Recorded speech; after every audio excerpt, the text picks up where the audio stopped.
పిల్లలకు ఇవ్వవలసిన ఆస్తి ఏది అన్నది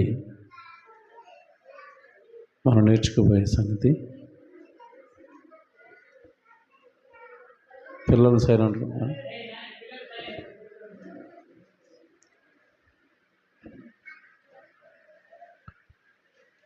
చూడరా, పిల్లలకు ఇవ్వవలసిన ఆస్తి. సహజంగా సమాజం, బైబిలు ఎప్పుడు వేరువేరుగా ఉంటాయి అన్నది మొదట మనం గమనించాలి. సమాజంలో జరిగిస్తున్నది దేవుడు చేయమని చెప్పడు. సమాజంలో ఏదైతే ఉందో అది బైబిల్లో ఉండదు. మొదట ఇది మనం గమనించాలి.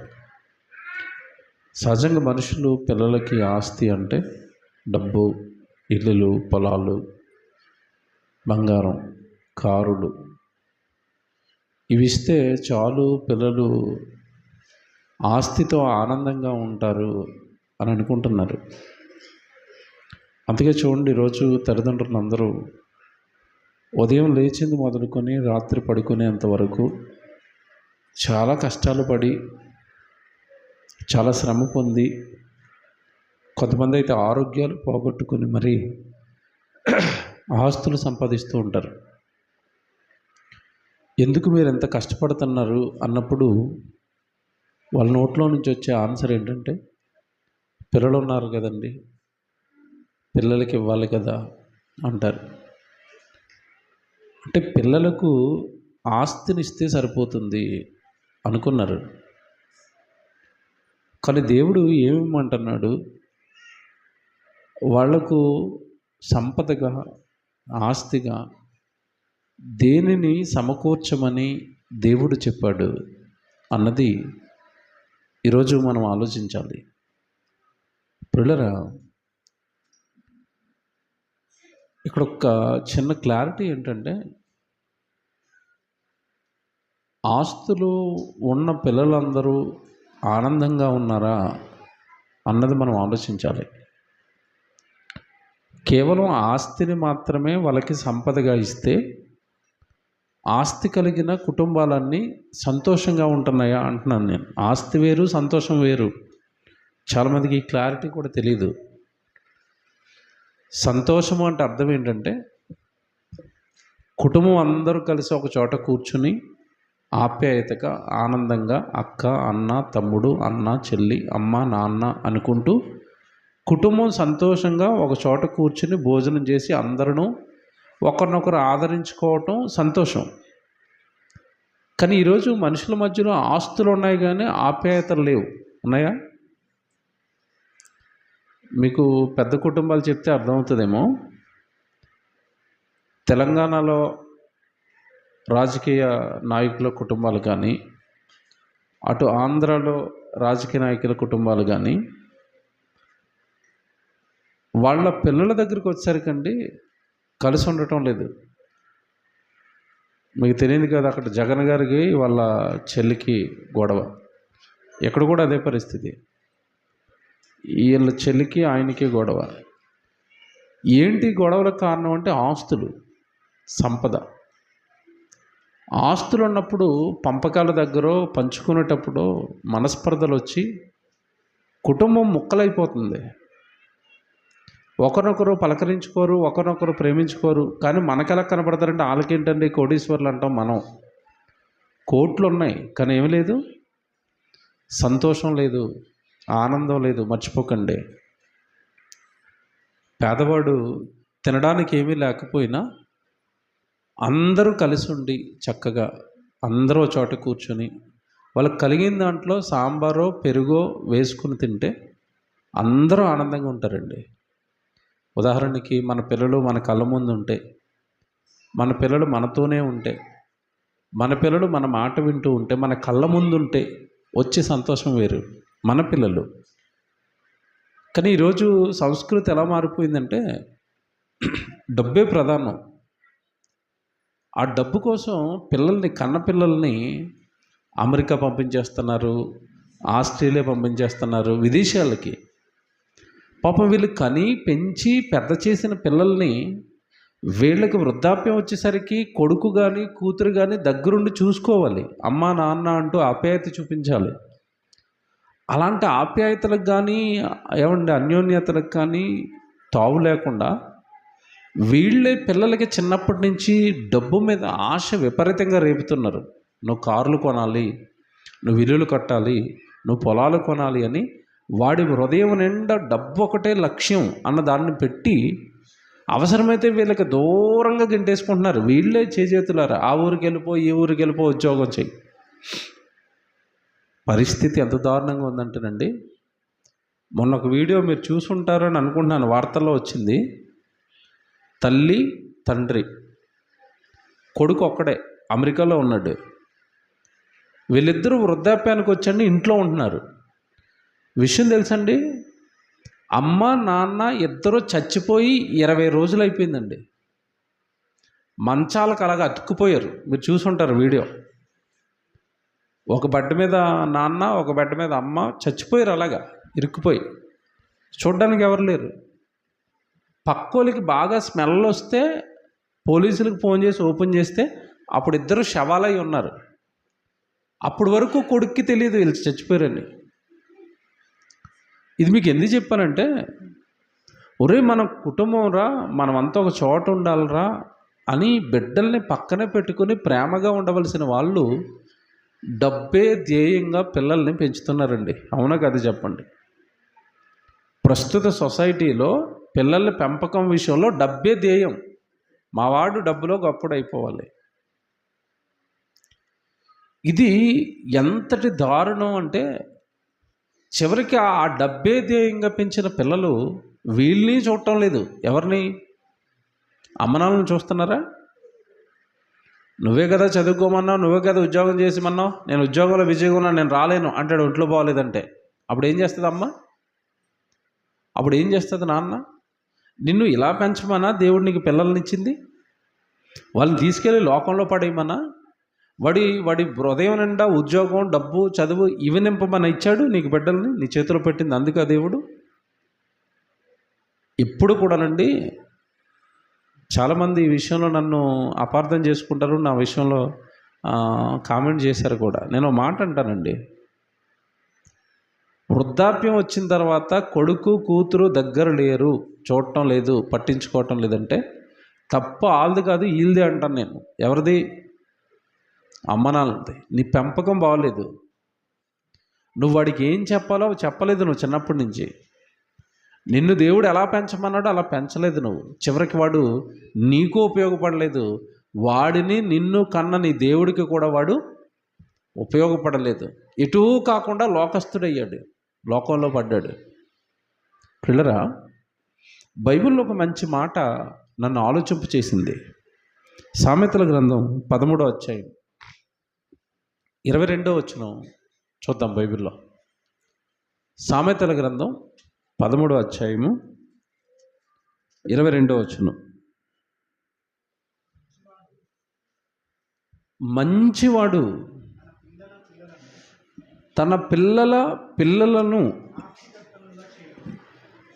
ఆస్తికి కర్తలుగా చేయను అన్నది చూడండి. ఏమండి? మంచివాడు తన పిల్లలను ఆస్తికి కర్తలుగా చేయును, పాపాత్ముల ఆస్తి నీతిమంతులకు ఉంచబడును, బేదలు సేద్యపరచు కొత్త భూమి విస్తారముగా పండును, అన్యాయం వలన నరసించిన వారు కలరు. 24 వచ్చరికి బెత్తము వాడని వాడు తన కుమారునికి విరోధి, కుమారుణ్ణి ప్రేమించువాడు వానిని శిక్షించును అన్నాడు చూడండి. పిల్లల గురించి చెప్తున్నాడు సబ్జెక్ట్ అంతా. నేను ఇందాక మార్నింగ్ మెసేజ్లో చెప్పాను ఒక మాట, పిల్లలని శిక్షించైనా దండించైనా దేవుడి మార్గంలో పెట్టాలి. అదే ఇప్పుడు మీరు చదువుకున్న 24వ వచనం. బెత్తము వాడని వాడు తన కుమారునికి విరోధి, ప్రేమించే ప్రతి వాడు కూడా ఖచ్చితంగా బిడ్డను ఏం చేస్తాడట? శిక్షిస్తాడు అన్నాడు. మన పాఠ్యభాగం 22వ వచనం. 22వ వచనం, మంచివాడు తన పిల్లలను ఆస్తికి కర్తలుగా చేయును అన్నది చూడండి. మంచోడట తన పిల్లలని ఆస్తికి కర్తలుగా చేస్తాడట. మంచివాడు ఆస్తికి కర్తలుగా చేస్తాడు అన్నాడు. ఇక్కడ మనం ఆలోచించవలసిన సంగతి ఏంటంటే, బైబిల్ ప్రకారం మంచివాడు అంటే ఎవరు ఇది తెలియాలి. మొదట బైబిల్ చదువుకునేటప్పుడు మళ్ళీ చెప్తున్నానండి, బైబిల్కి ఒక లాంగ్వేజ్ ఉంటుంది. బైబిల్కి ఒక లాంగ్వేజ్ ఉంది. బైబిల్ లాంగ్వేజ్ ఏంటంటే, నీకు బైబిల్లో ఒక విషయం అర్థం కావాలంటే బైబిల్లో ఉన్న మరొక సంగతి నీకు తెలిసి ఉండాలి. అప్పుడే బైబిల్ అర్థమవుతుంది.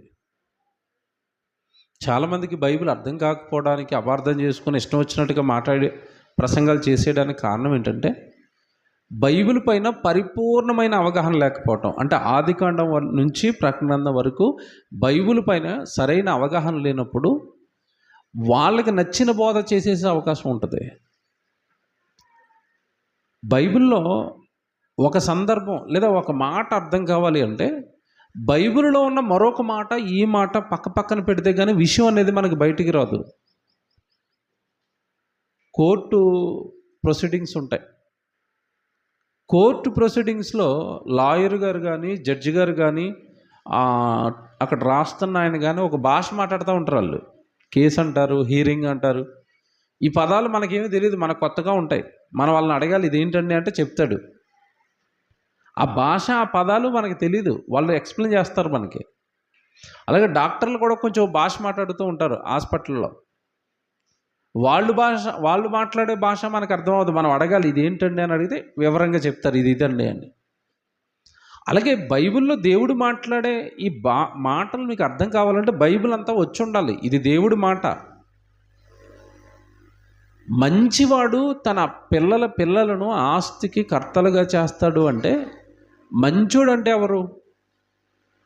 సహజంగా మనుషుల ఆలోచనలు వేరు, దేవుడి ఆలోచనలు వేరు. మీ తలంపులు వేరు, నా తలంపులు వేరు. బైబిల్లో దేవుడు చెప్పిన మాట. మంచోడు అంటే మనం ఎవరిని మంచోడు అంటాం చెప్పండి? సిగరెట్లు కాల్చడండి మంచోడండి అంటాం. ఆడు సిగరెట్లు కాల్చడు కానీ మనుషులను కాల్చేస్తూ ఉంటాడు, మనకు తెలియదు అది. కానీ ఆడు ఒక్క సిగరెట్ కాల్చడం లేదన్నో, మందు త్రాగటం లేదన్నో, ఏమంటే ఒక క్వాలిటీ ఏదన్నా ఒకటి మంచిగా కనబడుతుంది అనుకోండి, మనుషులు వెంటనే ఆడికి ఏమి ఇచ్చేస్తారంటే సర్టిఫికేట్ ఇచ్చేస్తారు. ఏమని? మంచోడండి. మందు తాగిన వాడు మంచోడు అనుకుంటే, తాజ్ హోటల్ మీద దాడి చేశాడు కదా కసబ్బు, ఊరే ఇస్తారు. ఆడు కూడా మందు తాగడం. మంచోడా? మీకు అర్థమవుతుందా విషయం? మందు తాగనోడు మంచోడు అంటే అటు మటర్లు చేశాడు. లోకంలో ఏదో ఒక గుణం బాగుంది కదా అని ఆడు నువ్వు మంచోడు అని నువ్వు డిక్లేర్ అవ్వడానికి కుదరదు. ఈ ప్రేమలో పడిపోయే యవనస్తులు ఉంటారు కదా, ఈ ఆడపిల్లలు కానీ మగపిల్లలు కానీ, వాళ్ళని అడగండి, నువ్వు ఎందుకమ్మా ప్రేమిస్తున్నావు అంటే చాలా మంచోడు అంటది. ఏం కనబడింది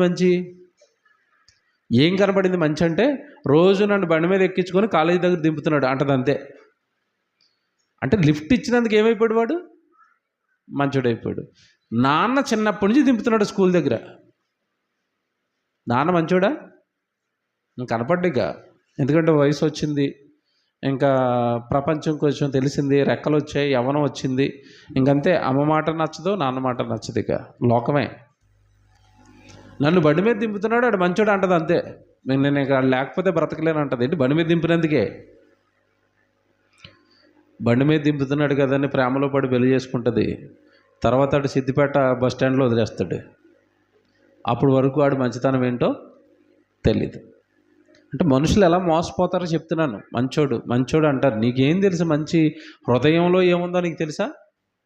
హృదయంలో ఏముందో నీకు తెలియనప్పుడు మంచోడో చెడ్డోడో అని వెంటనే ఎలా డిసైడ్ అయిపోతావు? పరీక్షించుకోవాలి కదా, ఆలోచించుకోవాలి కదా. ఇప్పుడు బైబిల్లో మాట చూపిస్తాను నేను. మంచివాడు అని నువ్వు ఎవరిని డిసైడ్ అవ్వాలి? మంచిదండి ఈవిడ స్త్రీ అని నువ్వు ఎవరిని డిసైడ్ అవ్వాలంటే, బండి మీద దింపుతున్నాడు, తెల్ల బట్టలు వేసుకుంటున్నాడు, అన్ని స్మార్ట్ కలర్సే వేసుకుంటున్నాడు, మంచోడండి, అసలు సరిగా ఎక్కువగా మాట్లాడండి, మంచోడండి అంటే పైకి మాట్లాడు కానీ లోపల మాట్లాడుకుంటూ ఉంటాడు వాడు హృదయంలో. అది నీకు తెలీదు. చాలా మౌనంగా ఉంటాడండి, మంచోడండి, అంటారు. కాదండి, మంచివాడెవరో బైబిల్ చెప్పింది. సామెతల గ్రంథం 3వ అధ్యాయం. అసలు యవ్వనస్తులందరినీ సామెతలు చదువుకోమని చెప్పాడు దేవుడు బైబిల్, కానీ వీళ్ళు చదవరు. యవ్వనులకు తగిన సామెతలు అని ఉంటుంది బైబిల్లో. సో యవ్వనస్తులందరూ బైబిల్లో ఉన్న సామెతలు బాగా చదవాలి. 3వ అధ్యాయం చూడండి, సామెతల గ్రంథం 3వ అధ్యాయం మొదటి నుంచి చూడండి బైబిల్లో. మొదటి నుంచి, నా కుమారుడా నా కుమారుడా నా ఉపదేశమును మరవకము, నా ఉపదేశమును మరవకము మరువకము అన్నాడు. నా కుమారుడా, నా ఉపదేశం, నేను చెప్పే ప్రసంగాలు, నువ్వు వింటున్నావు కదా వాక్యం, అది మరిచిపోవద్దు అన్నాడండి. నిజంగానండి, దేవుడు ఏ మాట చెప్పినా కూడా దాని వెనకాల చాలా అర్థం ఉంటుంది, భావం ఉంటుంది. నా కుమారుడా నా ఉపదేశాన్ని మర్చిపోద్దని ఎందుకు చెప్పాడంటే, మనుషులకు అస్సలు గుర్తుండనివి ఏంటో చెప్పండి, నిజం చెప్పండి. ప్రసంగాలు, రెఫరెన్సులు, వాక్యాలు, ఇవి అస్సలు గుర్తుండవండి. ఉంటాయా? ఉండవు. ఎవరికైనా అప్పిచ్చామనుకోండి, గుర్తుంటుందా, మర్చిపోతామా? నిజం చెప్పాలి. అప్పిస్తే అప్పిచ్చినోడిని అప్పు ఎంత ఇచ్చామో, ఏ టైంకి ఇచ్చామో, ఎప్పుడు ఇస్తానన్నాడో మర్చిపోతామా, గుర్తుపెట్టుకుంటామా? గుర్తుపెట్టుకుంటాం. మనకిష్టమైన వాళ్ళ ఇంటి అడ్రస్ గుర్తుపెట్టుకుంటామా, మర్చిపోతామా? గుర్తుపెట్టుకుంటాం. మనకిష్టమైన వాళ్ళ ఫోన్ నెంబరు గుర్తుపెట్టుకుంటాం, మర్చిపోతామా? గుర్తుపెట్టుకుంటాం. నిన్న ఆదివారం ఏ ప్రసంగం చెప్పారు చెప్పండి, మర్చిపోయండి. విషయం తెలుసా, ఒక స్టేట్మెంట్ దేవుడు బైబిల్లో పాస్ చేశాడంటే మన లైఫ్ ఉంటుంది అందులో, మనమే ఉంటాం ఆ రెఫరెన్స్లో, మన జీవితమే ఉంటుంది అందులో. నా కుమారుడా నా ఉపదేశం నువ్వేం చేయకూడదు మరవద్దని ఎందుకు అన్నాడంటే, మర్చిపోవడం మనకు అలవాటు. ఏం మర్చిపోతామంటే ఏమీ మర్చిపోం, కానీ వాక్యం మర్చిపోతాం. అసలు లోకంలో ఏది మర్చిపోరండి మనుషులు. ఎంత బాగా లోక సంబంధమైనవి, వాళ్ళ అవసరతలు, వాళ్ళకి ఇష్టమైనవి గుర్తుపెట్టుకుంటారు, కానీ వాక్యాన్ని మర్చిపోతారు. ఇది మనసులో పెట్టుకోండి. నా ప్రసంగాలు నువ్వు మర్చిపోవద్దు, నా రెఫరెన్స్లు నువ్వు మర్చిపోవద్దు, నా వాక్యాలు నువ్వు మర్చిపోవద్దు అన్నడా. జాగ్రత్తగా 2వ లైన్, నా కుమారుడా నా ఉపదేశమును మరువకము, నా ఆజ్ఞలను హృదయపూర్వకముగా గైకొనుము అన్నాడు. నా ఆజ్ఞలను హృదయపూర్వకముగా గైకొనుము అంటే అర్థం ఏంటి? మొక్కుబడిగా నా ఆజ్ఞలు, దేవుడు చెప్పాడట గుడికి వెళ్ళాలట, అలా రాకండి. హృదయపూర్వకంగా రావాలి గుడికి. అందరూ ఇస్తున్నారట దేవుడికి, నేను ఇస్తున్నాను, అలా ఇవ్వకండి. అలా ఇస్తే దేవుడు దాన్ని అంగీకరించడు. కయ్యను కూడా అలాగే ఇచ్చాడు, హేబేలు ఇస్తున్నాడు కదా అని, నాట్ యాక్సెప్టెడ్ అన్నాడు, అంతే, తీసిపడేసాడు దాన్ని. అర్పణ దేవుడు అంగీకరించలేదు. ఎవరో ఇస్తున్నారు కనుక ఇస్తాను, ఎవరో వెళుతున్నారు కనుక వెళతాను, ఎవరో బైబిల్ చదువుతున్నారు కనుక చదువుతాను, ఎవరో పాట పాడుతున్నారు కనుక నేను పాడతాను, ఎవరో ప్రసంగం చేస్తున్నారు కనుక నేను చేస్తాను. ఇది దేవుడు అంగీకరించడు. దేవుడి ఆజ్ఞలను హృదయపూర్వకముగా గైకొనుము అంటే హృదయములో నుంచి పుట్టాలి. దేవుడి కోసం నువ్వు ఏం చేయాలి అన్న ఒక ఎగ్జాంపుల్ మీకు అర్థం కావడానికి ఎగ్జాంపుల్ చెప్తాను. హృదయపూర్వకంగా చేయటం అంటే దానికి ఒక ఎగ్జాంపుల్ ఉంది. నీకు మీ సొంత అక్క ఉంది, మీ సొంత అక్క. అలాగే మనం సహజంగా ఒక చోట కాపురం ఉంటున్నప్పుడు ఇరుగు పొరుగులను కూడా ఏమని పిలుస్తాం? అక్క అనే పిలుస్తాం. నిజానికి సొంత అక్క కాదు, ఎదురుగుండా ఒక అక్క ఉంది, పొరుగింటి అక్క. నీకు సొంత అక్క ఉంది. మీ సొంత అక్కకి ఏదైనా అనారోగ్యం వచ్చి హాస్పిటల్లో అడ్మిట్ అయిపోయింది, అప్పుడు ఎలాగ వెళ్తాం ఆవిడ దగ్గరికి? మనం మొక్కుబడిగా వెళ్తామా, హృదయపూర్వకంగా వెళ్తామా? హృదయపూర్వకంగా వెళ్తాం. అయ్యో మా అక్కండి ఏడుచుకుంటూ, ఏమన్నా ఇంట్లో ఏమన్నా భోజనాలు వండుకొని బయటికి వెళ్ళిన తర్వాత చక్కగా మంచి మంచి కాస్ట్లీ ఫ్రూట్స్ అన్నీ కొనుక్కొని మా అక్కకి పట్టుకెళ్ళాలని అన్నీ సర్దుకొని చక్కగా ప్రిపేర్ అయ్యి వెళ్తాం కదండి. ఎవరి దగ్గరికి? సొంత అక్క దగ్గరికి.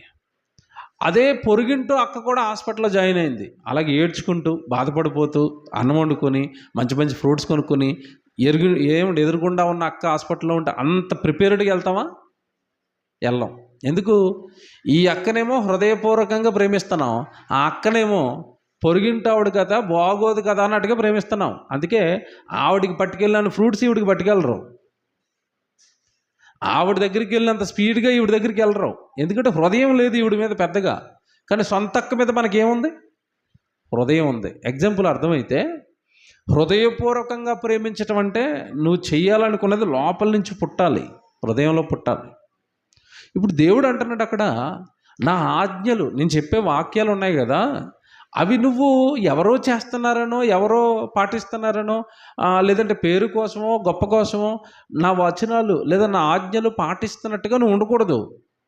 నువ్వు వాటిని హృదయపూర్వకముగా పాటించాలి అన్నాడు.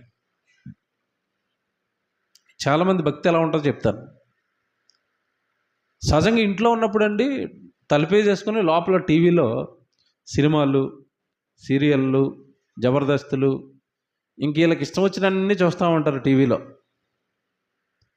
ఈలోపు బయట నుంచి ఎవరైనా పక్కనే చుట్టుపక్కల క్రైస్తవులు ఉండి వాళ్ళు ఎవరైనా వచ్చి డోర్ కొడారు అనుకోండి, చాలామంది తెలివైన భక్తులు ఏం చేస్తారంటే ముందు ఈ టీవీలో ఛానల్ మార్చేస్తారు. ఏ ఛానల్? ఆరాధన ఛానల్లో, రక్షణ ఛానల్లో పెట్టి అప్పుడు టీవీ ఓపెన్ చేస్తారు. ఇలాగా అంటే అవతల వాళ్ళు దీన్ని చూసి ఏమనుకోవాలి మనల్ని? అబ్బా వీళ్ళు ఎంత భక్తులండి, పాపం టీవీలో కూడా వాక్యమే వింటున్నారు అంటే ప్రజలు అనుకోవాలా మన భక్తిపరులని? అంటే ఇప్పుడు ప్రజల కోసం వింటున్నావా వాక్యం? మీరు ఆలోచించండి, సహజంగా ఇది జరుగుతాయి లేదా? నా ఆజ్ఞలను హృదయపూర్వకంగా గైకోనంటే ఎవడ చూసినా చూడకపోయినా దేవుడికి నువ్వు భయపడితే ఎప్పుడు టీవీలో దేవుడియే చూస్తావు. దేవుడు చూస్తున్నాడు కదా అని భయం ఉంటే, దేవుడు వింటున్నాడు కదా అని భయం ఉంటే. అలా కాకుండా నువ్వు మనుషుల కోసం బ్రతుకుతున్నప్పుడు, మనుషుల మెప్పు కోసం బ్రతుకుతున్నప్పుడు, మనుషులు ఉన్నప్పుడు ఒకలా ఉంటాం, మనుషులు లేనప్పుడు మరోలా ఉంటాం. అదే చెప్తున్నాడు అక్కడ, నా ఆజ్ఞలను నువ్వు హృదయపూర్వకముగా గైకొనుము అన్నాడు. అలా గైకొన్నవాడు మంచివాడిగా మారిపోతాడు. హృదయపూర్వకంగా దేవుడు ఆజ్ఞలను గైకొన్నవాడు అబద్ధాలాడ్డు. హృదయపూర్వకంగా దేవుడు ఆజ్ఞలను గైకొంటున్నవాడు వ్యభిచారం చేయడు, దొంగతనం చేయడు, నరహత్య చేయడు, ఏ స్త్రీ వైపు తప్పుడుగా చూడడు, ఏ పురుషుడి వైపు ఆమె తప్పుడుగా చూడదు. హృదయపూర్వకంగా దేవుడు ఆజ్ఞలను గైకొంటున్నవాడు వాడండి ఒరిజినల్ మంచివాడు, ఒరిజినల్ మంచోడు. దేవుడి వాక్యాన్ని హృదయం నిండా నింపుకున్న స్త్రీ కానీ, పురుషుడు కానీ, యవనస్తుడు కానీ, యవనస్తురాలు కానీ వాళ్ళ ప్రవర్తన చెబుతుంది వాళ్ళు మంచివాళ్ళు అని. వాక్య ప్రకారము ప్రవర్తించే వాళ్ళు మంచివాళ్ళు. వాక్య ప్రకారం ప్రవర్తించేవాడికి గొడవలు ఉండవు, పగలుండవు, విరోధాలు ఉండవు, శత్రుత్వాలు ఉండవు. హృదయంలో వాక్యం లేనివాడు చుట్టూతా ఉన్న మనుషులందరితోనూ ఇవే నింపుకుంటాడు. వాడు చెడ్డోడి కింద కొట్టొచ్చినట్టుగా వాడి ప్రవర్తనలో మనకు కనబడిపోతాడు. వాడి ప్రవర్తనలో కనబడుతుంది చెడ్డోడా మంచోడా అన్నదే. ఇప్పుడు ఈ అధ్యాయంలో ఎంత మంచి మాట చెప్పాడంటే, కింద మాటల్లో ఇప్పుడు తర్వాత మాటలు చదవండి. అక్కడ తర్వాత మాట, అవి దీర్ఘాయువును, అంటే నువ్వు అలా హృదయపూర్వకంగా దేవుడి ఆజ్ఞలు కనుక నువ్వు గైకుంటే అవి దీర్ఘాయువును, సుఖజీవముతో గడుచు సంవత్సరములను, శాంతిని నీకు కలగచేయును, దయను సత్యమును ఎన్నడూ నిన్ను విడిచిపోనీయకము. అంటే దయా సత్యం అనగానే వాక్యాలు, ప్రసంగాలు, దేవుడు ఆజ్ఞలు, వాటిని విడిచిపోనీయకము, వాటిని కంఠభూషణముగా ధరించుకొనుము, నీ హృదయం అనే పలకల మీద వాటిని వ్రాసుకొనుము అన్నడా. అంటే దేవుడి మాటలు ఎక్కడ ఉండాలట? హృదయంలోనే పలకల మీద దేవుడి మాటలు రాసుకోండి అన్నాడు. ఇప్పుడు 4వ వచనం అండర్లైన్ చేసుకోండి. అప్పుడు అన్నాడు చూడండి. అప్పుడు దేవుడి ప్రసంగాలు మర్చిపోకుండా ఉంటే, దేవుడి ఆజ్ఞలను హృదయపూర్వకంగా పాటిస్తూ ఉంటే, అప్పుడు దేవుని దృష్టి యందును మానవుల దృష్టి యందును నీవు దయనొంది మంచివాడవని అనిపించుకొందువు. అది ఎవడు మంచోడు చెప్పండి? ఇప్పుడు హృదయపూర్వకముగా దేవుడి ఆజ్ఞలను గైకొంటూ వాక్యాన్ని హృదయంలో నింపుకొని ఎవడైతే బ్రతుకుతున్నారో వాళ్ళట మంచివాళ్ళట. యోసేపు మంచివాడు. అలా చెప్తామంటే, ఎవ్వరూ లేనప్పుడు ఒంటరిగా ఉన్నప్పుడు పోతిఫరు భార్య తన ముందుకు వచ్చి తన దేహాన్ని అప్పగించి, రా మన ఇద్దరం తప్పు చేద్దాం, వ్యభిచారం చేద్దాం అంటే యోసేపు ఒకటే మాట అన్నాడు, ఇది పరలోకంలో ఉన్న నా దేవుని దృష్టికి ఇది పాపం, నేరం, నేను ఇది చేయను అన్నాడు. అంటే యోసేపు హృదయంలో ఎవరున్నారు? దేవుడు ఉన్నాడు. ఒంటరిగా ఇంట్లో ఒకతే అధికారి భార్య అవకాశం ఇస్తున్నప్పుడు ఏ యవనస్తుడు తప్పు చేయకుండా ఉంటాడండి? చేయలేదు అక్కడ. కారణం, యోసేపు మంచోడు, హృదయంలో ఏముంది? దేవుడి ఆజ్ఞలు ఉన్నాయి, దేవుడి వాక్యాలు ఉన్నాయి. ఇప్పుడు చెప్తున్నాను, మంచోడు అని ఆడపిల్లడు సర్టిఫై చేసేసుకుని ప్రేమలో పడిపోవటం, మంచిదేని మగపిల్లడు సర్టిఫై చేసుకుని ప్రేమలో పడిపోవటం, బట్టల దగ్గర వేషధారణ దగ్గర, లేదంటే వాళ్ళు ఏవో చిన్న చిన్నవి మంచిగా నటిస్తుంటే నా నటన చూసో మంచోడు అని కాదు. అతడు బైబిల్ పట్టుకొని గుడికి వస్తాడా? బైబిల్ చదువుతాడా? బైబిల్లో ఉన్న మాటలు వింటున్నాడా? గుడిలో దేవుడు పని చేస్తున్నాడా? సేవకుడికి లోబడుతున్నాడా? నెమ్మదిగా ఉంటున్నాడా? అతను మాట్లాడితే అతని నోట్లో నుంచి ఏమైనా దేవుడి మాటలు వస్తున్నాయా? ఎందుకంటే హృదయము నిండి ఉండి దానిని బట్టి నోరు మాట్లాడను. వాడు సినిమాలు చూసేవాడు అనుకో, ఆ నోట్లోంచి ఎప్పుడు ఏ మాటలు వస్తాయి? సినిమా పాటలు వస్తాయి. టీవీ చూస్తున్నాడు అనుకోండి, ఆ టీవీ మాటలే వస్తాయి. ఆడింట్లో వాక్యం చదువుకున్నాడు అనుకోండి, హృదయంలోంచి ఏమొస్తాయి? దేవుడి మాటలు వస్తాయి. అప్పుడు నువ్వు పట్టుకోలేడు మంచోడని. దేవుడి గురించి మాట్లాడుతున్నాడండి, దేవుడి సన్నిధిలో ఉంటున్నాడండి, దేవుడు వాక్యం చెబుతున్నాడండి, మంచోడండి. ఇదంతా మీకు ఇప్పుడు ఎందుకు చెప్పానంటే మన పాఠ్య భాగం అక్కడ. మంచివాడు తన పిల్లలను ఆస్తికి కర్తలుగా చేస్తాడు అంటే, మంచివాడు ఎవరైనా ఎతికితే ఇప్పుడు ఆన్సర్ దొరికింది. ఎవరట మంచోడు? హృదయము నిండా వాక్యాన్ని నింపుకున్నవాడు మంచివాడు. ఇప్పుడు ఆ మంచివాడు తన పిల్లలకి ఏమిస్తాడని రాయబడింది అక్కడ? ఆస్తి. ఇక్కడ మనం పట్టుకోవాల్సింది ఏంటంటే, మంచివాడు అంటే వాక్యాన్ని హృదయం నిండా నింపుకున్నవాడు అని అర్థం.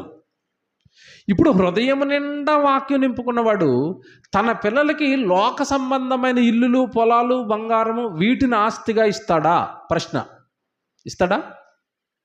ఈ ఆస్తి ఇస్తే సరిపోద్ది అనుకుంటాడా? అనుకోడు. ఎందుకో తెలుసా?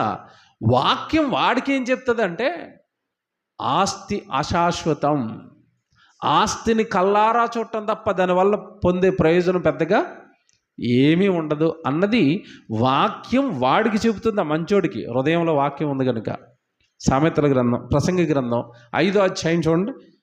ప్రసంగి గ్రంథం 5వ అధ్యాయం 11వ వచనం చూడండి బైబిల్లో.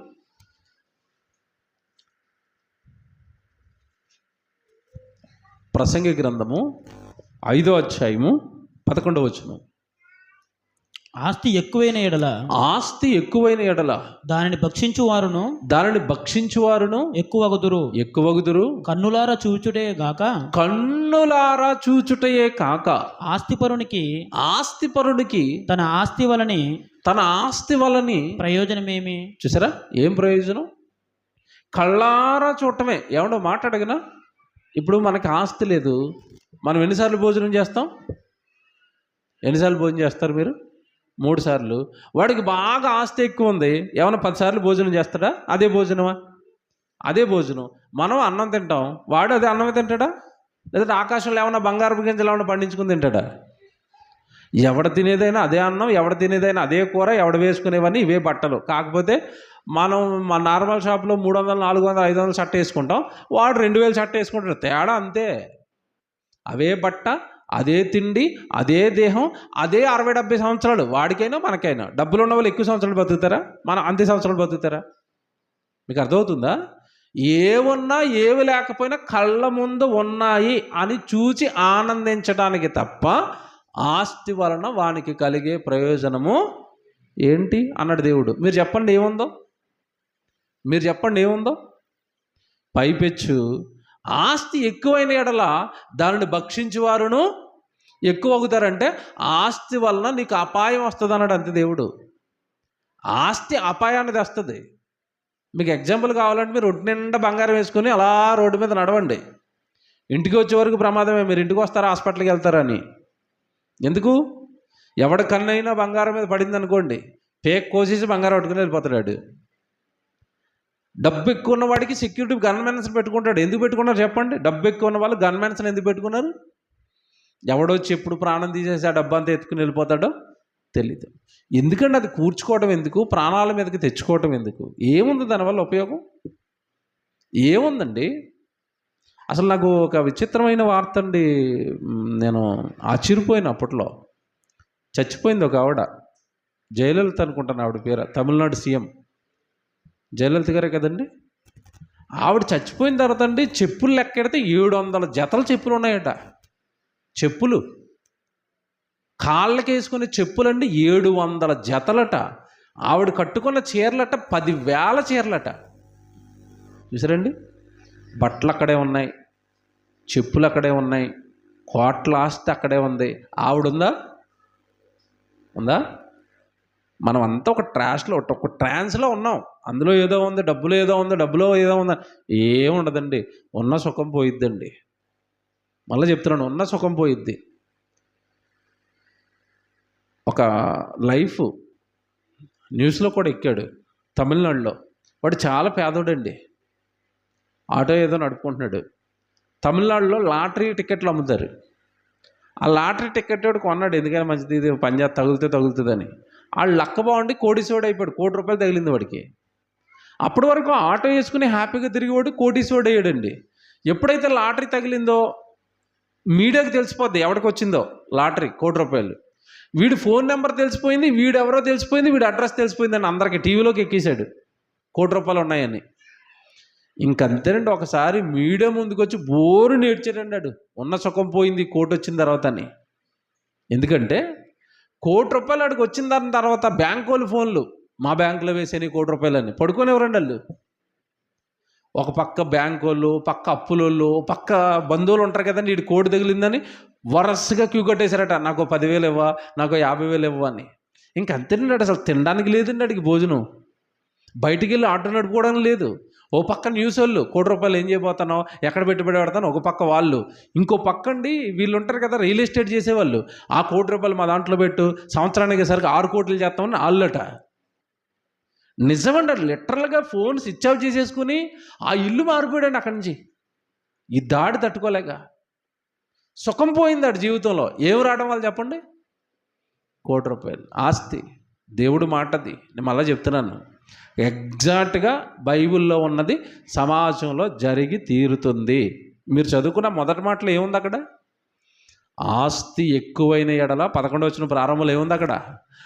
ఆస్తి ఎక్కువైన ఎడల దానిని భక్షించేవారును ఎక్కువైపోతారు. ఈడు ఆట నడుపుకున్నప్పుడు ఎవరు లేరండి పక్కనే. వాడు రోజు ఆట నడుపుకుని ఇంటికి వచ్చినప్పుడు ఎవరు లేడండి. ₹1,00,00,000 వచ్చేసరికి చుట్టూ ఎవరు వచ్చారు? ఈడు ₹1,00,00,000 ఎలాగైనా తినేయాలా, భక్షించేవాళ్ళు, తినేసేవాళ్ళు. ఒకటి వండర్ఫుల్ బైబిల్ అండి. నిజంగా జీవిత సత్యాలు చెప్తుంది బైబిల్, కానీ ఎవరికి రుచించవు ఇవి వాక్యాలు, ఎవరికి రుచించవు, ఎవరికి ఇష్టం ఉండవు, కానీ ఇవే నిజాలు. నిజం ఎప్పుడు కూడా మనిషి ఒప్పుకోడండి. ఒప్పుకుంటాడా? సత్యాన్ని ఎప్పుడూ ఒప్పుకోడు మనిషి. ఒక అసత్యమైన అబద్ధాల కోటలో బ్రతుకుతూ ఉంటాడు. అది అబద్ధమని తెలుసు, అది అబద్ధాల కోట అని తెలుసు, ఆ కోట కూలిపోద్దని తెలుసు, అయినా సరే ఆ కోట ఇష్టం ఎవరికి? మనిషికి. నిజం చెప్తాను ఒకటి, అబద్ధాల కోట అనేది ఒకటి చెప్తాను. ఎవడైనా చచ్చిపోయాడు అనుకోండి, వీడో భయపడిపోతూ ఉంటాడు, చచ్చిపోయాడు. నిజం చెప్పనండి, ఈ భయపడుతున్నవాడు చావడా? చస్తాడు. కానీ వీడు దాన్ని ఒప్పుకుంటాడా? నువ్వు చచ్చిపోతావు అంటే నన్ను చచ్చిపోమంటున్నావా అంటాడు. ఏం బతికిపోతావా? చెప్పండి, బతికిపోతాడా? చచ్చిపోతాడు వీడు. కానీ నువ్వు చచ్చిపోతావు అంటే నువ్వు ఊరుకుంటాడండి? తిడతాడు, ఫైర్ అయిపోతాడు. నన్ను చచ్చిపోమంటున్నావా అంటాడు. అలాగే బతుకుండిపోతాడా? అంటే నిజాన్ని ఒప్పుకునే మనసు మనిషికి ఉండదు. ఉంటుందా?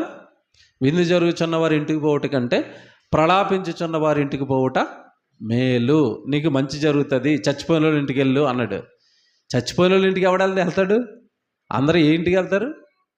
పెళ్ళిళ్ళకి, విందులకి, వినోదాలకి ముందుంటారు. చచ్చిపోయిన దగ్గరికి ఎవరు వెళ్తారండి? తప్పదు కనుక దగ్గర వాళ్ళు వస్తారు అంతే. ఇవన్నీ సత్యాలు, అంటే బైబిల్లో దేవుడు చెప్పిన జీవిత సత్యాలు. కానీ మనిషి వీటిని నమ్మడు, అంగీకరించడు, అస్సలు పాటించడు. ఇప్పుడు ఆస్తి ప్రమాదం అని బైబిల్లో ఉన్నప్పుడు దేవుడు ఉపదేశాలు విన్నవాడు, దేవుడు వాక్యాలను హృదయంలో పెట్టుకున్నవాడు మంచోడైతే, వాడి హృదయం నిండా ఇలాంటి దేవుడు మాటలు ఉంటే వాడు తన పిల్లలకి ఆస్తిని ఇస్తాడా? డబ్బు, ఇల్లులు, పొలాలు ఇస్తాడా? మీరు చెప్పండి. ఇవ్వడం. మరి అక్కడ ఏంటి అలా రాయబడింది? సామెతల గ్రంథం 13వ అధ్యాయంలో మంచివాడు తన పిల్లల ఆస్తికి కర్తలుగా చేస్తాడు అంటే, మరి దేవుడు వాక్యం విరిగిన వాడు ఎవడు కూడా ఈ లోకాన్ని ఇవ్వాలనుకోడు. మీకు ఎగ్జాంపుల్ చూపిస్తాను కావాలంటే బైబిల్లో ఒకటి. ఏంటి ఎగ్జాంపుల్ అంటే, దావీదు గారు రాజు చచ్చిపోతున్నాడు, వృద్ధాప్యానికి వచ్చాడు, మంచం మీద ఉన్నాడు. ఇక కొద్ది రోజుల్లో చచ్చిపోతాడన్న దావీదు చివరి దినాల్లో కొడుకుని పిలిచాడు, సొలొమోన్ని. సొలొమోనును పిలిచి సొలొమోనుకు దావీదు ఏం చెప్పాడో బైబిల్లో చూపిస్తాను. ఇప్పుడు రాజుల మొదటి గ్రంథం తీయండి, 2వ అధ్యాయం 1వ వచనం. రాజుల మొదటి గ్రంథం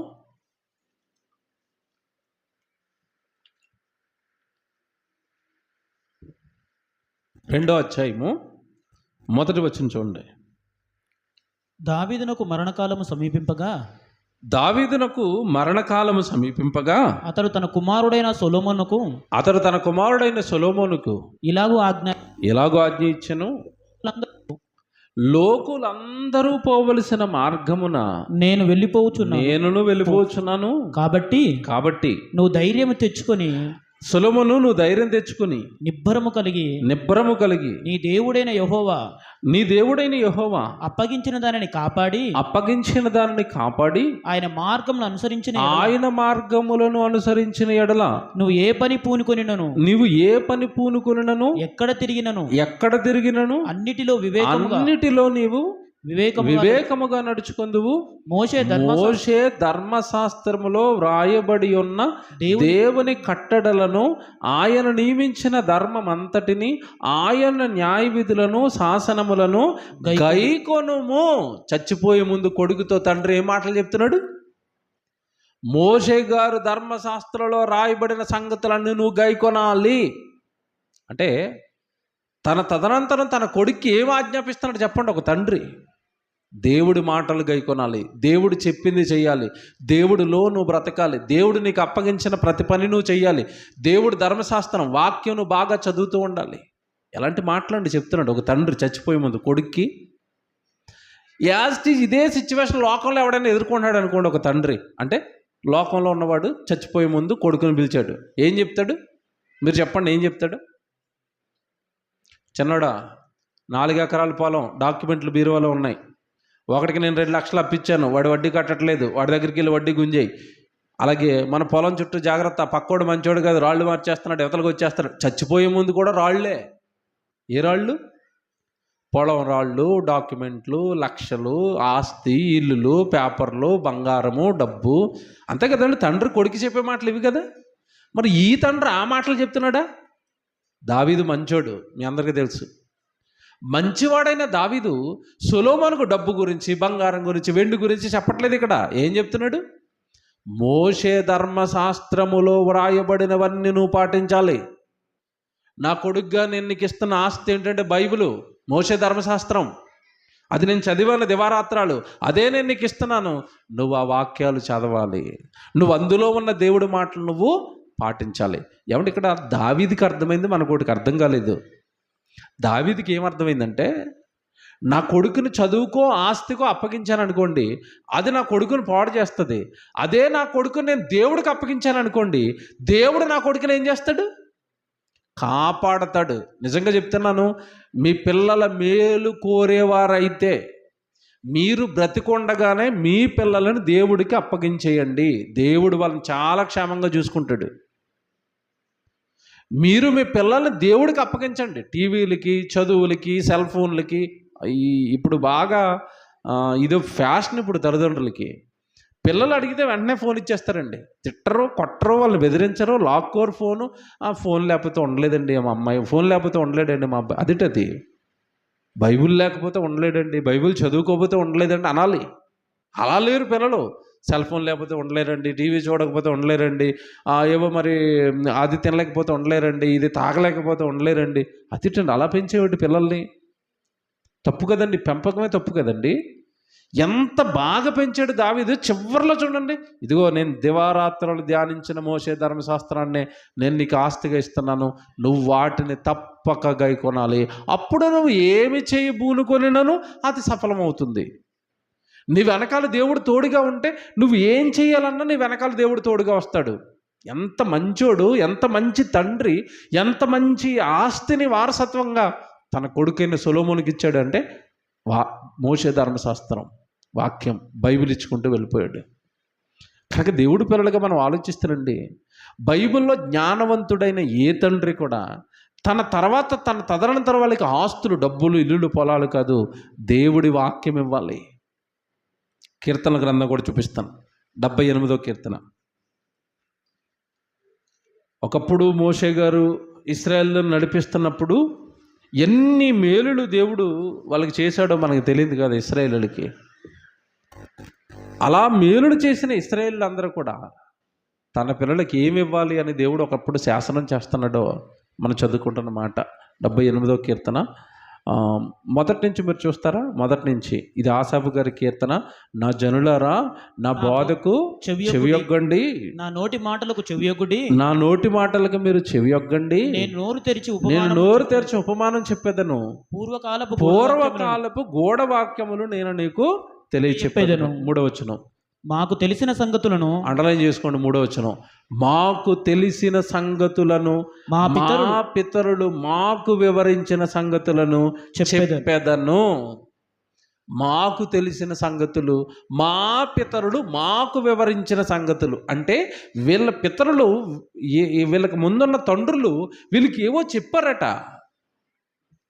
తండ్రులు పిల్లలకి ఏదో నేర్పారట. ఏం చెప్పారట? 4వ వచనంలో చెప్తున్నాడు, యెహోవా స్తోత్రార్హ క్రియలను, ఆయన బలమును, ఆయన చేసిన ఆశ్చర్య కార్యములను దాచకుండా వాటిని వారి పిల్లలకు మేము చెప్పెదము. అది పిల్లలకి చెప్పాలి, పిల్లలకి చెప్పించాలి. ఏంటి? యెహోవా యొక్క ఆశ్చర్యమైన కార్యాలు. తల్లి గర్భంలో ఈ దేహాలను దేవుడే చేశాడు, ఈ ప్రకృతిని అంతా దేవుడే కట్టాడు, మన పాపాల కోసం యేసుక్రీస్తు వారు సిలువలో చనిపోయాడు. మన మీద ప్రేమతో దేవుడు కొనకకుండా నిద్రపోకుండా ఈ అనంత విశ్వాన్ని నడిపిస్తుంటే, ఒరే నువ్వు బ్రతుకుతున్నావురా, నువ్వు గాలి పీల్చుకుంటున్నావురా, నువ్వు తింటున్నావు కదా చాక్లెట్లు, నువ్వు తింటున్నావు కదా బిర్యానీ, నువ్వు తింటున్నావు కదా నీకు ఇష్టమైనవేవో ఆహార పదార్థాలు, అవన్నీ నీ తండ్రి నా తండ్రి పరలోకంలో ఉన్న దేవుడి యొక్క కష్టం, ఆయన ఆశ్చర్యక్రియలే. నువ్వు తింటున్న ఈ రుచులు చెప్పాలట, పిల్లలకు తల్లిదండ్రులు చెప్పాలట. మా పితరులు మాకు చెప్పారు, మేము మా పిల్లలకి చెప్తాం అంటున్నాడు. అంటే భక్తులు ఆస్తులుగానండి, డబ్బు ఇల్లులు పొలాలు కాదు, దేవుడు జ్ఞానం ఇస్తున్నారు, దేవుడు వాక్యాలు ఇస్తున్నారు, దేవుడి గురించి చెబుతున్నారు, దేవుడి పిల్లల్ని దేవుడి కొరకు పెంచుతున్నారు. తిమోతి తల్లి, తిమోతి అవ్వ తల్లిని దేవుళ్ళలో పెంచితే, తిమోతిని ఎక్కడ పెంచింది? దేవుళ్ళలోనే పెంచింది. బాలుడుగా ఉన్నప్పటి నుంచే దేవుడి వాక్యం నేర్పారండి తిమోతికి. అందుకే యవ్వన కాలం వచ్చేసరికి సేవకుడిగా మారిపోయారు పౌలు గారి దగ్గర. కారణం చిన్నప్పుడు అమ్మ నాన్నలు దేవుడి గురించి చెప్పారు కనుక. ఇప్పుడు మీరు ఎందాక తీసుకున్న సొలొమోనుకి తండ్రి అయిన దావీదు ఏం చెప్తున్నాడు? ఇప్పుడు మనం చూసుకున్న ఈ వచనంలో కూడా మా పితరులు మాకు చెప్పారు, దేవుడి యొక్క ఆశ్చర్యక్రియలు మాకు చెప్పారు, అవి మేము మీతో చెప్తాం అంటున్నాడు. పిల్లలకి దేవుడు వాక్యాన్ని కదండి మనం సంపదగా ఇవ్వాలి, ఆస్తిగా ఇవ్వాలి, భక్తిని ఇవ్వాలి, వాడి మంచి నడవడికి ఇవ్వాలి, అందరిని గౌరవించాలరా అని చెప్పాలి, అందరిని ప్రేమించాలరా అని చెప్పాలి, దేవుడికి లోబడాలని చెప్పాలి, ప్రార్థన చేసుకోవాలి అని చెప్పాలి, వాక్యం చదవాలని చెప్పాలి, మనం దేవుడికి లోబడి బ్రతకాలని చెప్పాలి, లోకమంతా పాపం ఉందని చెప్పాలి, ఆ పాపంలో నువ్వు పడిపోతే నరకానికి పోతావని చెప్పాలి, మనం దేవుడి పిల్లలుమా పాపం చేయకూడదు, దేవుడిని ఎరగనివాడా పాపాలు చేస్తాడు అని పాపాత్మల నుండి మీ పిల్లల్ని కాపాడుకోవాలి. అది మీ పిల్లలకు మీరు ఇవ్వవలసిన అసలైన ఆస్తి. అది ఇస్తే వాడు క్షేమంగా ఉంటాడు. అవి వాడికి దీర్ఘాయువుని ఇస్తాయి, మంచి జీవితాన్ని ఇస్తాయి, శాంతిని ఇస్తాయి, సమాధానాన్ని ఇస్తాయి. మీరు దేవుడి వాక్యం లేకుండా పెంచారా, వాడు రౌడిగా మారిపోవచ్చు, వాడు వ్యభిచారిగా మారిపోవచ్చు, వాడు దొంగగా మారిపోవచ్చు, వాడు లోకంలో ఏవో భయంకరమైన చెడు కార్యాలు చేసేవాడిగా మారిపోవచ్చు. దానివలన వాడి జీవితము సుఖంగా ఉండదు, దానివలన వాడి జీవితంలో శాంతి సమాధానం ఉండదు, వాడిని కన్న మీ జీవితంలో కూడా శాంతి సమాధానం ఉండదు. ఎప్పటికీనండి చాలామంది తల్లిదండ్రులు ఏడుస్తున్నారండి, మా వాడు త్రాగుబోతు అయిపోడండి, మా మాట వింటలేదండి. మొన్న ఒక తల్లి ఏడుస్తుంది నా దగ్గరకు వచ్చి ప్రార్థన చేయమని, మా చిన్నోడు త్రాగుబోతు అయిపోయి వచ్చి నన్నే కొడుతున్నాడండి, వాడు మారాలని ప్రార్థన చేయండి అంటుంది. కారణం దేవుడు భయం లేదు, చిన్నప్పటి నుంచి వెనక పెట్టుకుని దేవుడు గుడికి తీసుకురాలేదు, నువ్వు బైబిల్ చదవాలరా అనలేదు, దేవుడి మాటలు వినాలరా అనలేదు. పెంపక లోపం తిరగబడిపోయాడు మీద. బైబిల్ ప్రకారం అండి అసలు మనం పెంచుకుంటున్న ఈ పిల్లలు ఎవరు మన పిల్లలు కాదు. ఆ పిల్లలు ఎవరి పిల్లలో తెలుసా? దేవుని పిల్లలు. దేవుని పిల్లల్ని మనం దేవుడి కొరకు పెంచుతామని మన చేతుల్లో పెట్టాడు. మనమేమో ఈ లోకానికి ఆస్తికర్తలుగా చేయాలని మనం అనుకుంటున్నాం, కానీ ఆ పిల్లలు ఆయన పిల్లలు కనుక కన్న తల్లిదండ్రులతో ఏం చెప్తున్నాడు అంటే వాళ్ళను నా వాక్యానికి నా జ్ఞానానికి ఆస్తికర్తలుగా చేయండి అంటున్నాడు. ఒక మాట చెప్తాను నేను, బైబిల్ ప్రకారం అసలైన ఆస్తి ఏంటో తెలుసండి? వాక్యమే. వాక్యమే ఆస్తి. ఎఫెసీయులకు రాసిన పత్రిక 3వ అధ్యాయం 10వ వచనం చూడండి. ఎఫెసీయులకు రాసిన పత్రిక 3వ అధ్యాయము 10వ వచనం.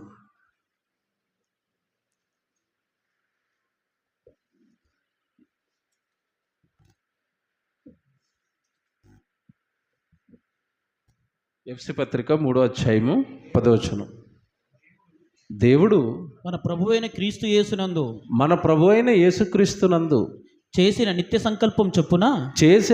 సంకల్పం చొప్పున పరలోకములో ప్రధానులకును పరలోకంలో ఉన్న ప్రధానులకును అధికారులకును సంఘము ద్వారా తన యొక్క నానా విధమైన జ్ఞానము ఇప్పుడు తెలియబడవలనని ఉద్దేశించి శోధింప సఖ్యము కాని క్రీస్తు ఐశ్వర్యమును అన్న పదం ఉంటుంది చూడండి.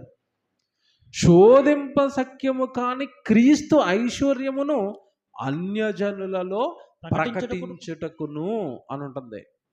క్రీస్తు ఐశ్వర్యాన్నట అన్యజనులలో ప్రకటించుటకును ఉంది అక్కడ.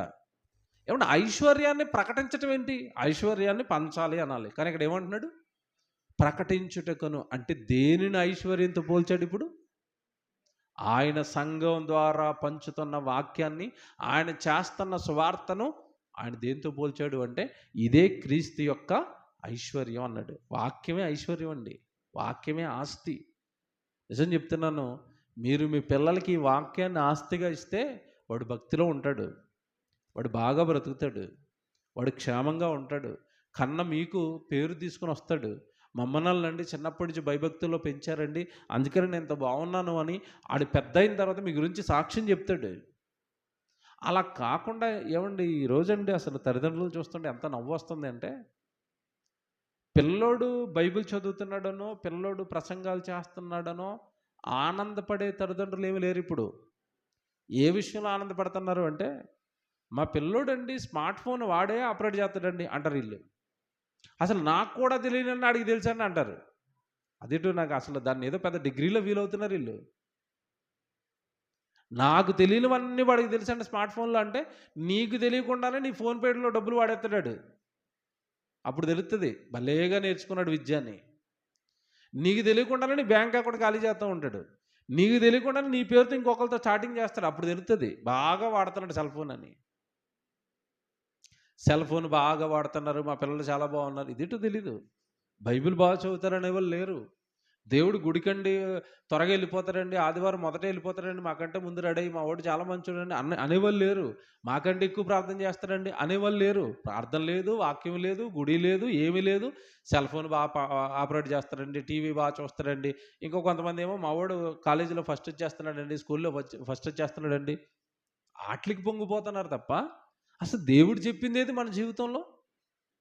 దీన్ని ఐశ్వర్యం అంటే, దీనిని ఆస్తి అంటే దేవుడు, ఈ ఆస్తికి మనం మన పిల్లల్ని ఎక్కడ వారసులను చేస్తున్నాం? పిల్లలకి ఎందుకు వాక్యాలు నేర్పించడం లేదు? ఇదే ఎఫెసీ పత్రిక 6వ అధ్యాయం 4వ అధ్యాయం కూడా రండి. కొరింథీ పత్రిక వెళ్దాం. కొరింథీలకు రాసిన మొదటి పత్రిక 4వ అధ్యాయము 8వ వచనం చూడండి. కొరింథీలకు రాసిన మొదటి పత్రిక 4వ అధ్యాయం 8వ వచనం. ఇదివరకే మీరు ఏమీ కొదవలేక తృప్తులైతిరి. ఇదివరకే ఐశ్వర్యవంతులైతిరి. మమ్మను విడిచిపెట్టి మీరు రాజులైతిరి అన్నాడు. ఇదివరకే మీరు ఐశ్వర్యవంతులైతిరి అన్నాడు కదా.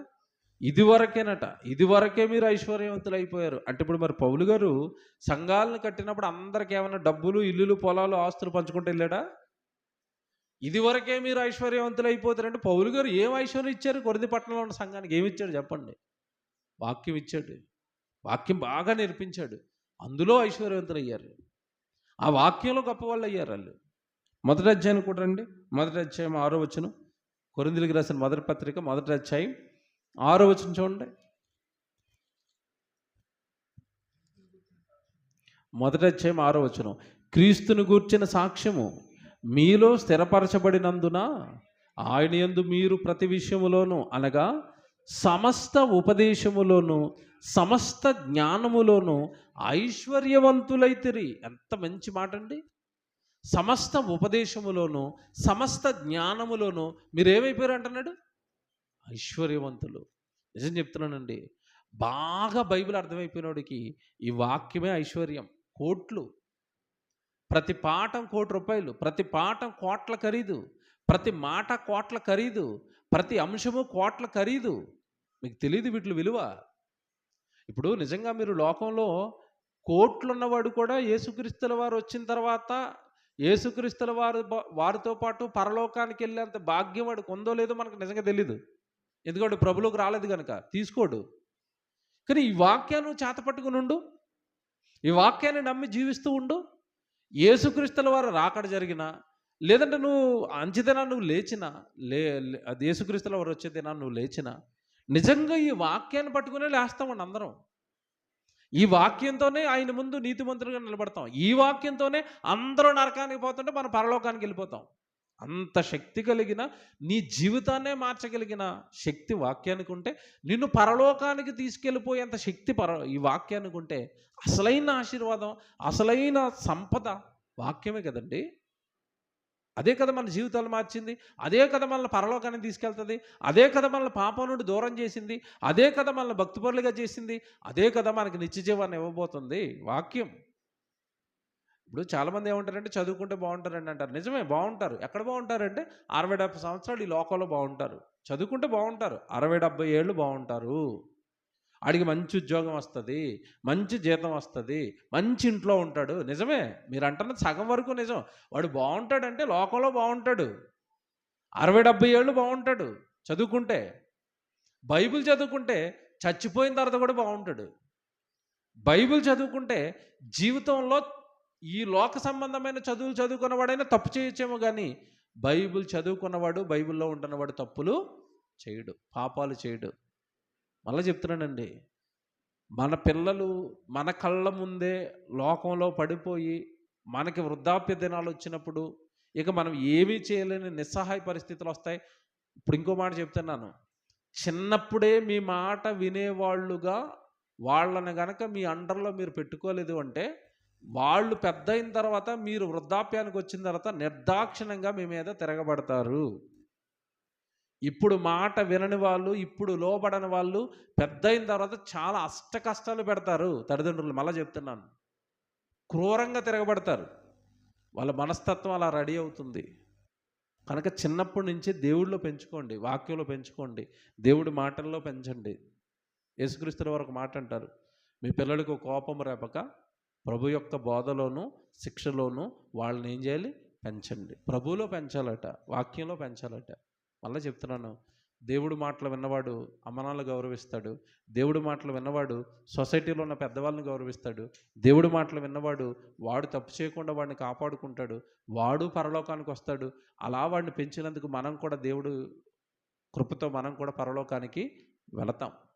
అన్ని విధాలుగా మేలు. పిల్లలకు వాక్యం ఇవ్వటం వల్ల మనకి మేలు, వాళ్ళ జీవితానికి కూడా మేలు. కనుక పిల్లలకి ఇవ్వవలసిన ఆస్తి వాక్యం. ఇది ఐశ్వర్యం, ఇది అసలైన ఆస్తి. అలాగే పిల్లలకి దేవుడు పని చేయడం నేర్పాలి, అదే అసలైన ఆస్తి. ఎందుకంటే బైబిల్లో ఒక మాట ఉంటుంది, సత్క్రియలు అను ధనము గలవారును అని ఉంటుంది.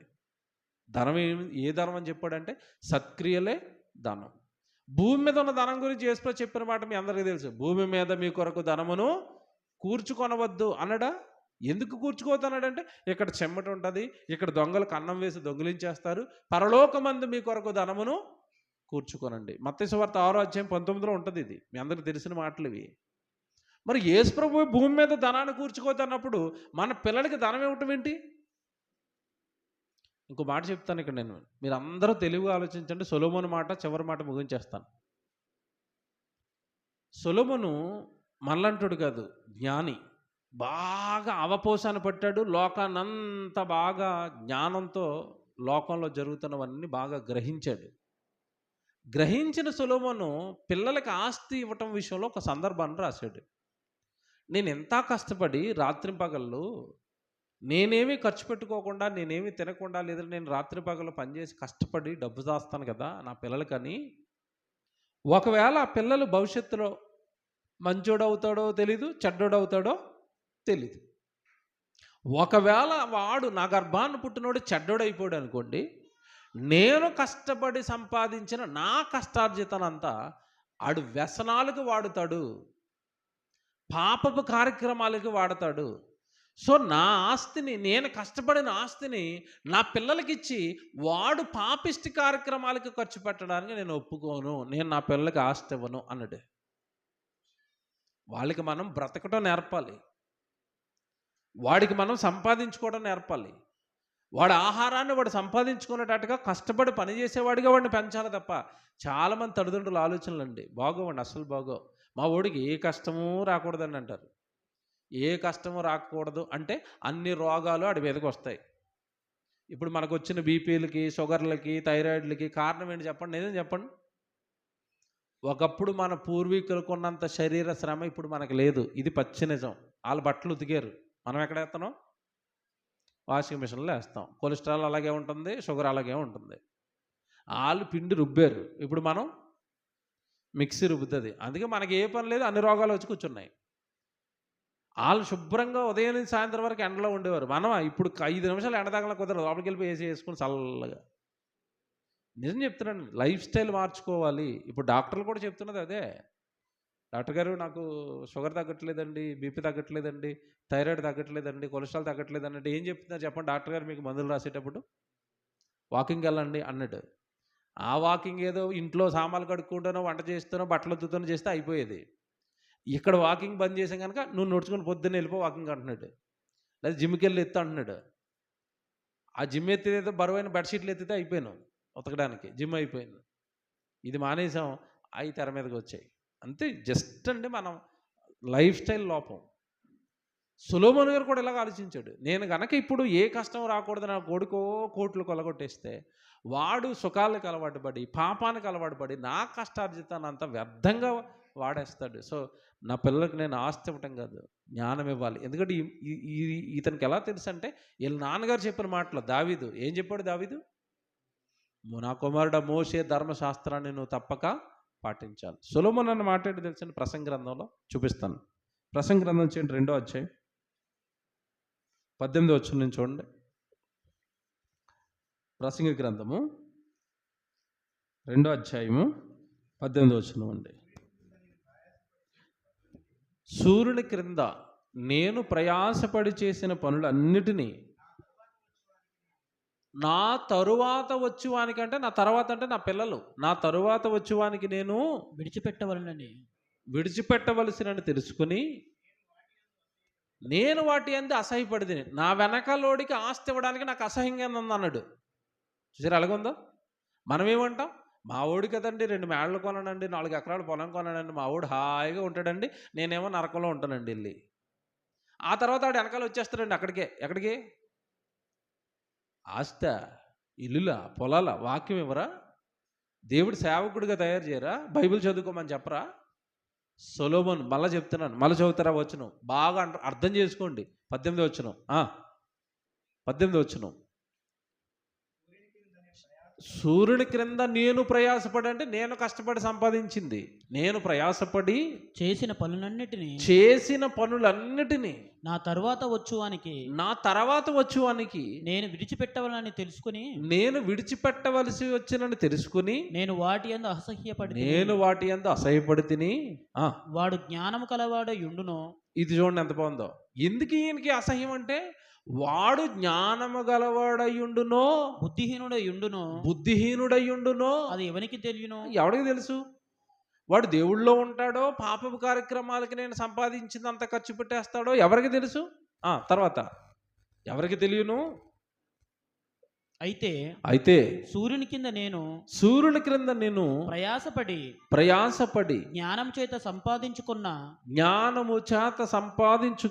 నా కష్టఫలమంతటి మీదను వాడు అధికారి అయ్యుండును. ఇదియు వ్యర్థమే. కావున సూర్యుని కింద నేను పడిన ప్రయాసమంతటి విషయమై నేను ఆశ విడిచిన వాడను అయితేని. చూసారండి ఎంత బాగా ఆలోచించాడో నెక్స్ట్ జనరేషన్ గురించి.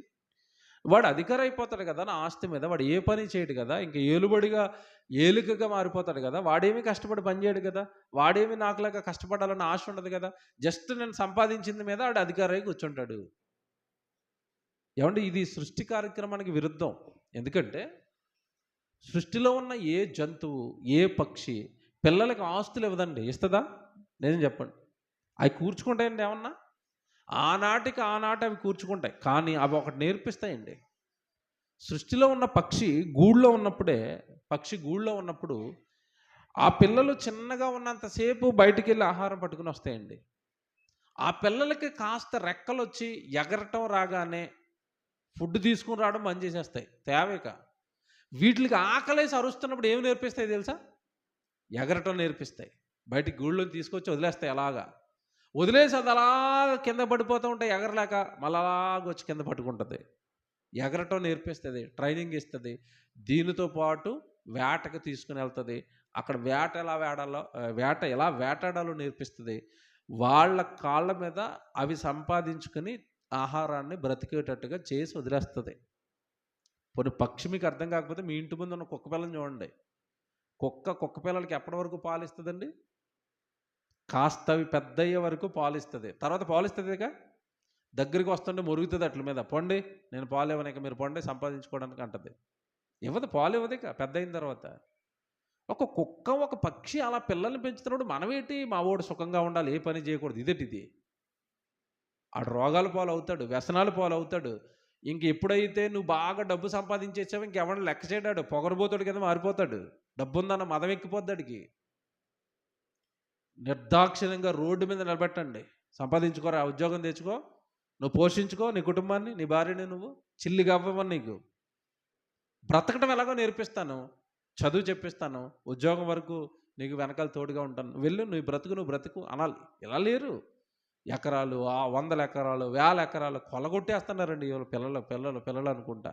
చెప్తున్నాను, ఈ జీవన విధానం బైబిల్కి అగెనెస్ట్. దేవుడేమన్నది వాక్యం ఉంటే వాడు నీతిగా న్యాయంగా యథార్థంగా ఆడు బ్రతికినంతకాలం దేవుడు లోబడి బ్రతుకుతాడు, భూమి మీద బాగుంటాడు, దీర్ఘాయువు. చచ్చిపోయిన తర్వాత కూడా పరలోకాన్ని చేరుకుంటాడు. కనుక పిల్లలకి ఇవ్వాల్సిన ఆస్తి వాక్యం. ప్రార్థన చేసుకుందాం.